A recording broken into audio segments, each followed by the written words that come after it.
విశాఖలో ఆర్జేసీ కార్యాలయాన్ని ప్రారంభించిన టీజేఎఫ్ ఫౌండర్ ఈశ్వర్ చౌదరి.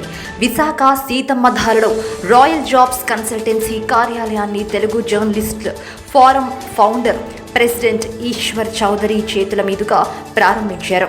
ఈ సందర్భంగా ఈశ్వర్ చౌదరి మాట్లాడుతూ, ఇప్పటికే ట్రూత్ న్యూస్ ఛానల్ ప్రారంభించి నిరంతరం ప్రజల సమస్యలపై పోరాటం చేస్తూ నేడు నిరుద్యోగులకు ఉద్యోగాలు కల్పించడమే లక్ష్యంగా రాయల్ జాబ్స్ కన్సల్టెన్సీ ప్రారంభించిన ఎండి కిట్టుని ప్రత్యేకంగా అభినందించారు. ఇటీవలే ఆంధ్రప్రదేశ్ రాష్ట్ర కార్మిక శాఖ మంత్రి వాసంశెట్టి సుభాష్ చేతుల మీదుగా రాయల్ జాబ్స్ కన్సల్టెన్సీ లోగో ఆవిష్కరించడం శుభపరిణామమని ఈశ్వర్ చౌదరి తెలిపారు.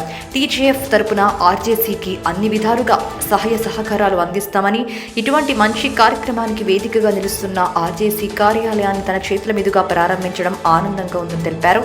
ఈ సందర్భంగా ఆర్జేసీ సిబ్బంది అందరికీ చౌదరి తన శుభాకాంక్షలు తెలిపారు. ఈ కార్యక్రమంలో ఆర్జేసీ ఎండీ కిట్టు, డైరెక్టర్లు కిషోర్, శ్రీనివాస్, క్రాంతి, జాత్విక్ మరియు ఆర్జేసీ కార్యాలయ సిబ్బంది సత్యనారాయణ, అనిత, భరత్, వంశీ తదితరులు పాల్గొన్నారు.